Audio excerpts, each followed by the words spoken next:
Assalamualaikum warahmatullahi wabarakatuh. Bagaimana kabar semuanya? Semoga kita senantiasa diberikan kesehatan oleh Allah Subhanahu wa taala dan dijauhkan dari berbagai mara bahaya termasuk COVID-19 ini ya. Pada pertemuan pertama di kelas 11 ini, kita akan membahas tentang sel. Nah, di sini ada kompetensi dasar. Untuk yang pertama, mendeskripsikan komponen kimiawi sel, struktur dan fungsi sel sebagai unit terkecil kehidupan, mengidentifikasi organel sel tumbuhan dan hewan, membandingkan mekanisme transport pada membran, baik itu difusi, osmosis, transport aktif, endositosis, eksositosis. Nah, apa itu sel dan bagaimana sejarah sel? Mari kita pelajari di bab 1 ini dengan sejarah penemuan sel. Sebelum kita membahas sejarah sel, kita harus tahu dulu apa itu sel. Secara struktural, sel merupakan penyusun makhluk hidup. Ada makhluk hidup bersel satu, ada pula yang bersel banyak. Sel merupakan unit struktural fungsional terkecil dari makhluk hidup. Sebelum mempelajari struktur dan fungsi sel, terlebih dahulu kita akan mempelajari sejarah penemuan sel dan cara mengamati sel. Nah, pada tahun 1665, Robert Hooke ini mengamati sayatan gabus dari batang pohon atau dari batang ranting menggunakan mikroskop. Ia menemukan adanya ruang-ruang kosong yang dibatasi dinding tebal dalam pengamatannya. Robert Hooke menyebut ruang-ruang kosong tersebut itu dengan istilah selule, artinya sel. Nah, sel yang ditemukan Robert Hooke ini merupakan sel-sel gabus yang telah mati. Kemudian di sini ada ilmuwan Belanda yang bernama Anthony van Leeuwenhoek yang merancang sebuah mikroskop kecil berlensa tunggal. Di sini ada lensa tunggal. Yang digunakan untuk apa? Digunakan untuk mengamati air rendaman jerami. Nah, pada saat penelitian, ia menemukan organisme yang bergerak-gerak di dalam air yang kemudian disebut dengan bakteri. Nah, orang yang pertama menemukan sel hidup ini Anthony van Leeuwenhoek. Nah, di sini ada teori-teori tentang sel yang dikemukakan oleh beberapa ilmuwan. Yang pertama menurut Jacob Sladen dan Cedar Swan yang mengemukakan bahwa sel adalah kesatuan unit struktural makhluk hidup. Dari hasil pengamatannya, mereka menarik 3 kesimpulan. Yang pertama, setiap makhluk hidup terdiri dari sel. Yang kedua, sel merupakan unit struktural terkecil pada makhluk hidup. Yang ketiga, organisme bersel tunggal terdiri dari sebuah sel. Organisme lain yang tersusun lebih dari satu sel disebut organisme bersel banyak. Nah, itu 3 kesimpulan yang dikemukakan oleh Jacob Sladen dan Cedar Swan. Yang kedua, menurut Max Schultz, menyatakan bahwa protoplasma merupakan dasar fisik kehidupan. Protoplasma bukan hanya bagian struktural sel, tetapi juga merupakan bagian terpenting dari sel sebagai tempat berlangsungnya reaksi-reaksi kehidupan. Nah, berdasarkan hal inilah muncul teori sel yang menyatakan bahwa sel merupakan kesatuan fungsional kehidupan. Yang ketiga, menurut Rudolf Virchow, yang menyatakan bahwa sel adalah unit pertumbuhan makhluk hidup atau semua sel berasal dari sel sebelumnya. Yang keempat, mengemukakan bahwa sel adalah unit penurunan sifat pada makhluk hidup. Nah, penemuan-penemuan yang mendukung perkembangan teori sel ini ada 3 ilmuwan. Yang pertama, Robert Brown yang menemukan benda kecil terapung dalam cairan sel yang ia sebut nukleus. Yang kedua, menurut Felix Durjadin, beranggapan bahwa bagian terpenting sel adalah cairan sel yang sekarang disebut protoplasma. Yang ketiga, menurut Johannes Purkinje, orang pertama yang mengajukan istilah protoplasma untuk menamai bahan embrional sel telur. Nah, untuk selanjutnya cara mengamati sel. Sel ini kan berukuran sangat kecil ya, atau bersifat mikroskopis. Oleh karena itu, diperlukan alat khusus untuk mengamati sel secara jelas. Apakah itu alatnya? Di sini ada mikroskop cahaya. Mikroskop cahaya ini biasa kita gunakan di laboratorium. Nah, di sini ada gambarnya. Mikroskop cahaya ini mempunyai ciri-ciri, biasanya digunakan untuk mengamati morfologi objek yang dilihat. Kemudian mikroskop cahaya ini menggunakan cahaya sebagai sumber penerangannya. Oleh karena itu diperlukan lensa untuk memperbesar bayangan benda. Kemudian objek yang dapat diamati dalam mikroskop cahaya ini bisa keadaan mati atau hidup. Kemudian bayangan dapat diperbesar hingga mencapai 100 kali, 400, bahkan 1000 kali. Nah, di sini ada mikroskop elektron. Mikroskop elektron dapat dilihat pada gambar di samping, yang merupakan hasil perkembangan yang lebih maju dari mikroskop cahaya, yang mempunyai ciri-ciri. Mikroskop elektron menggunakan elektron sebagai pengganti cahaya dan medan magnet sebagai pengganti lensa. Bayangan ini ditampilkan di layar monitor. Biasanya digunakan untuk mengamati bagian-bagian sel, misalnya organel, membran, atau molekul besar seperti DNA. Nah, objek yang akan diamati ini harus sangat tipis dan berada di ruang hampa udara agar nanti dapat ditembus oleh elektron. Nah, berbeda dengan mikroskop cahaya, bayangan mikroskop elektron, bayangan yang diperoleh dapat diperbesar hingga mencapai 1.000.000 kali. Nah, di sini ada hasil pengamatan sel darah merah oleh mikroskop cahaya, mikroskop elektron transmisi, dan mikroskop elektron scanning. Untuk selanjutnya, komponen kimia penyusun sel. Senyawa kimia penyusun sel disebut protoplasma, yang mana penyusun sel ini dibagi ke dalam dua bagian. Yang pertama ada zat organik dan yang kedua ada zat anorganik. Untuk yang pertama, zat organik. Zat organik ini disusun oleh beberapa senyawa kimia. Yang pertama ada karbohidrat yang berfungsi untuk sumber energi. Yang kedua protein berfungsi untuk membentuk organel sel, memperbaiki jaringan yang rusak. Yang ketiga lemak, cadangan energi, mengatur peredaran lemak sebagai struktur kimiawi membran sel. Yang ketiga disusun oleh asam nukleat yang berfungsi untuk mengontrol aktivitas sel dan membawa informasi genetik. Yang kedua ada zat anorganik, di mana senyawa penyusun kimianya ada air yang berfungsi untuk pelarut dan katalisator beberapa reaksi biologis. Yang kedua ada garam mineral yang berfungsi untuk memelihara fungsi dan kerja metabolisme pengatur enzim, kemudian menjaga keseimbangan asam dan basa.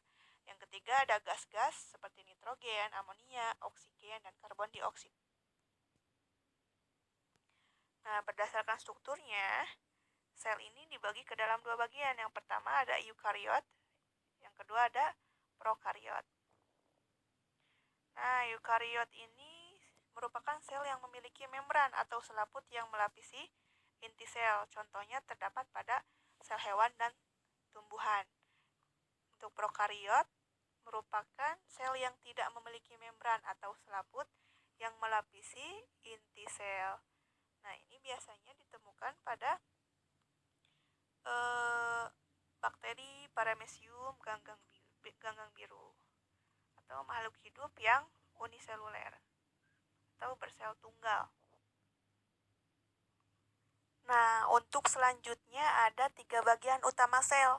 Yang pertama ada membran sel, yang kedua ada nukleus atau inti sel, yang ketiga ada sitoplasma. Nah, untuk membran sel di sini adalah bagian paling luar dari sel hewan atau manusia. Karena di sel tumbuhan yang paling luar ini adalah dinding sel ya, bukan membran sel. Nah, yang berfungsi untuk membran sel ini berfungsi untuk melindungi bagian yang ada di dalamnya, yaitu sitoplasma. Nah, ini sitoplasma dan juga berfungsi sebagai alat transportasi zat yang keluar masuk ke dalam sel. Nah, ini bisa dilihat ada zat yang keluar masuk ke dalam membran.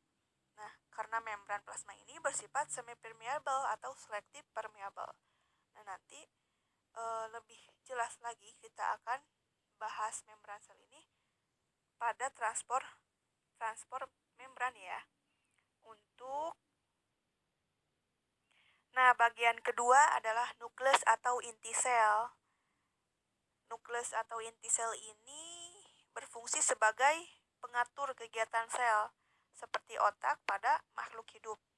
Nah, inti sel ini mempunyai dua lapis membran, membran luar dan membran dalam. Nah, ini atau bisa disebut dengan kariotek. Nah, bagian luar dari inti sel berhubungan dengan retikulum endoplasma, biasanya yang mengandung ribosom. Nah, dalam, di bagian dalam membran ini terdapat pori-pori yang menghubungkan inti sel dengan sitoplasma. Nah, di dalam inti sel terdapat cairan yaitu nukleoplasma. Kemudian di dalam inti sel terdapat kromosom sebagai pembawa gen. Ada anak inti sel juga atau nukleus. Nah, ini nukleus. Di dalam inti sel terdapat 3 bagian utama lagi. Yang pertama ada nukleoplasma, nukleolus, dan kromosom. Nah, itu struktur bagian nukleus. Kemudian ada sitoplasma. Nah, sitoplasma ini tersusun dari cairan dan padatan. Ada cairan, ada padatan. Cairan tersebut disebut sitosol yang bersifat koloid karena adanya protein dan RNA. Nah, padatan ini terdapat organel-organel sel untuk melakukan kegiatan metabolisme. Organel-organel sel banyak seperti mitokondria, retikulum endoplasma, ribosom, lisosom, dan lain-lain. Nah, ini gambar. Nah, di sini ada organel sel. Seperti yang kita ketahui tadi, organel sel terdapat di sitoplasma. Di sini ada organel sel hewan dan sel tumbuhan. Kita fokus dulu ke sel hewan ya. Nah, di sini ada mitokondria. Ini mitokondria. Mitokondria ini memiliki 2 lapis membran. Membran dalamnya disebut krista. Nah, mitokondria ini digunakan sebagai respirasi sel. Digunakan juga sebagai tempat untuk menghasilkan ATP atau energi. Mitokondria ini banyak ditemukan pada organ-organ seperti jantung, hati, otot, karena organ tersebut banyak melakukan metabolisme yang memerlukan energi. Nah, ATP ini dihasilkan oleh mitokondria.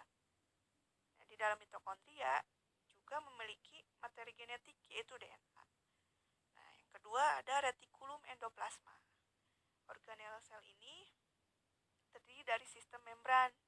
Jadi retikulum endoplasma ini seperti kantung yang berlapis-lapis yang disebut dengan sisternal. Nah, ada 2 jenis RE. Yang pertama RE kasar, yang kedua RE halus. RE kasar ini yang ditempelin oleh ribosom. Maka RE tersebut berfungsi untuk sebagai transportasi protein.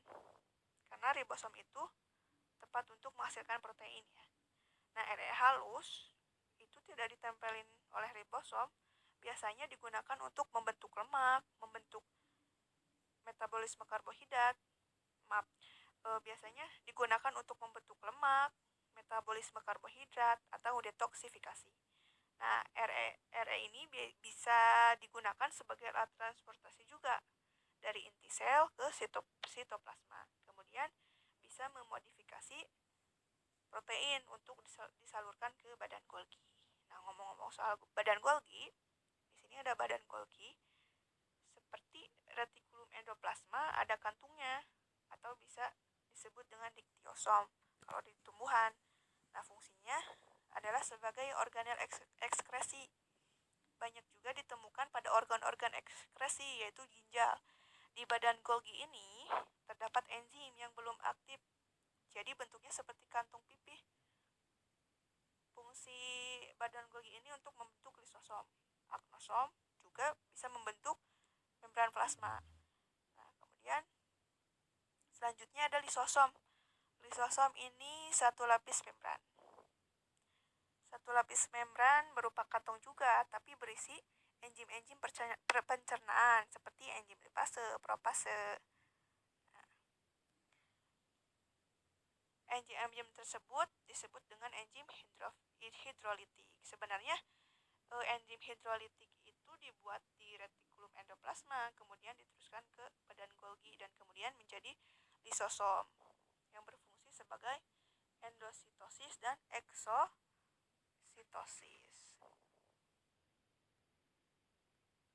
Nah, di sini ada perbedaan sel tumbuhan dan sel hewan.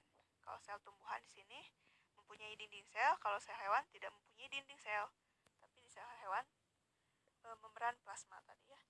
Yang kedua, mempunyai pakula berukuran besar. Kalau di sel hewan mempunyai pakulanya berukuran kecil. Kemudian sel tumbuhan mempunyai plastida atau kloroplas ya. Kalau di sel hewan tidak mempunyai plastida. Di sel tumbuhan tidak mempunyai sentriol, kalau di sel hewan mempunyai sentriol. Untuk selanjutnya ada mekanisme transport, tetapi ini nanti akan dijelaskan pada pertemuan selanjutnya. Untuk pertemuan sekarang dicukupkan sekian. Nah, jika ada pertanyaan dan jika belum paham, silahkan ajukan pertanyaan di grup WhatsApp. Nanti kita bahas bersama-sama. Terima kasih atas perhatian.